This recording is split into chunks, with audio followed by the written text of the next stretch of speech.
Ang mundo ay isang napakagandang lugar na matatawag natin na pansamantalang tahanan. You don't live on Earth permanently, you are just passing through.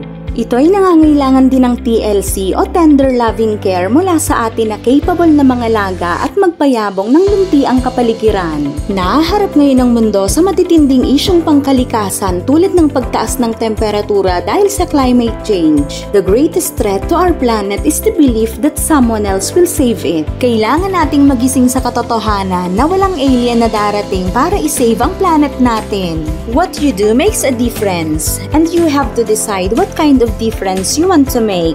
Kailangan ng effort ng bawat isa to promote a healthier, greener, and more vibrant environment. Tamang-tama dahil may nakita akong post na magandang pasyalan dito sa May Kawayan, Bulacan. Noong December 2024 lang ito binuksan sa publiko, kaya naman mukhang bago pa ang mga facilities. Meron nga din pala ditong mini zoo kung saan makikita ang iba't ibang uri ng hayop na naglalakad at yung may pakpak. Tulad na lang nitong ibon na may matingkad at samot-saring kulay.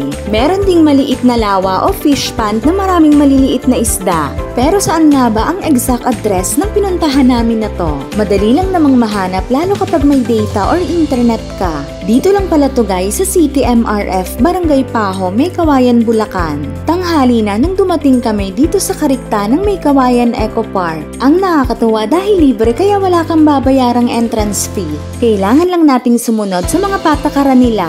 Sarado nga pala sila ng Monday and Tuesday. At bukas naman sila from Wednesday to Sunday mula 8 AM to 4 PM. Nagko-close nga pala sila guys ng tanghali from 11 AM to 1 PM Wednesday to Friday lang naman. Siguro for maintenance na rin.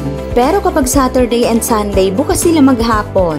Pwede kayong magdala ng pagkain sa loob pero bawal ang alak at mga sharp objects or weapons na pwedeng makapanakit sa iba. Kaya kung may bubuksan kayo o maghihiwa ng prutas, mas magandang sa bahay pa lang gawin nyo na agad bago umalis. May malawak silang picnic area kaya pwede kayong maglatag dyan at mag-picnic kasama ang buong pamilya. Pwede rin kayong kumain dyan sa lamesa na may kasama ng upuan. Basta wag lang mag-iiwan ng anumang kalat o basura upang mapanatili ang kalinisan nitong park. After namin kumain at magpahinga, tumakbo kami dyan sa Lagusang Kawayan na papuntang Encantadia.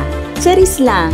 Alam nyo ba na ang Amazon Parrot ay likas na matalino dahil may kakayahan silang gayahin ang pananalita ng tao? At sila'y monogamous, ibig sabihin habang buhay ang magkapareha at nagtutulungan sila sa pag-aalaga at pagpapakain ng kanilang mga inakay. Mapapasana all ka na lang talaga sa mga loro. Dito naman tayo sa gawing lawa na ginawang fish pond. Nakakatuwa dahil ang daming isda. Dito talaga sobrang nag-enjoy si Aikwen kahit natirik ang araw at napakainit, okay lang sa mga bata. Basta makakita lang sila ng lumalangoy na isda. Nakahanap pa nga siya ng kausap at kalaro. Malapit sa fish pond, makikita ang isang maliit na tanghalan na parang 1/4 ng amphitheater. Unti-unti naman tayong lumalapit ngayon sa mini zoo. Isa to sa mga dapat makita ng mga bata dito sa karikta ng May Kawayan Eco Park dahil bihira ka lang makakita ng ganitong ibon, ang golden pheasant. Nangungupas din ang matingkad na kulay ng rainbow pheasant kapag nabibilad ng matagal sa araw. Meron ding bantam chicken at guinea fowl na native sa Africa.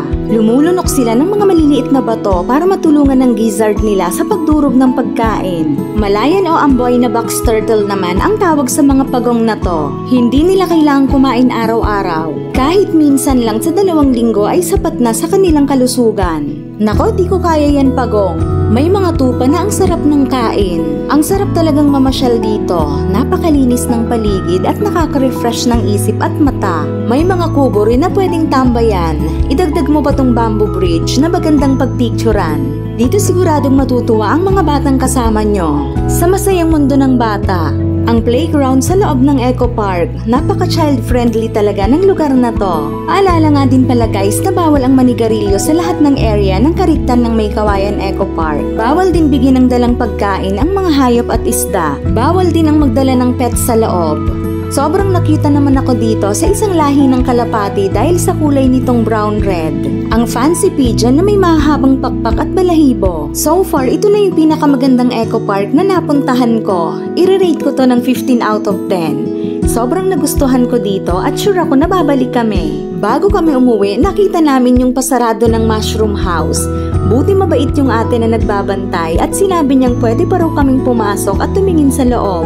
Ganito pala magpatubo ng kabute na ginagawang crispy mushrooms. Ang galing! Yun lang ulit ang gusto kong i-share. Bye-bye!